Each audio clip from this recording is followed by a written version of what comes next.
Hey, what's up guys? So in this video we will see how to scan QR code on the Vivo Y200. Now to do that, just swipe down from the top of your smartphone to open the control center. Now from here, just tap on the scan button on your control center. Now for an example, if you cannot find this button on your control center, just swipe down and open the control center. Now from here, just tap on the edit button at the top right of your smartphone. Now from here, just drag the scan option to your control center, just like that.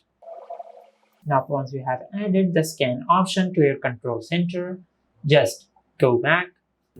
Now from here, just tap on scan.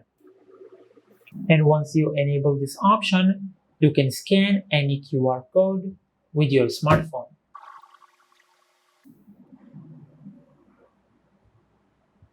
Just like that.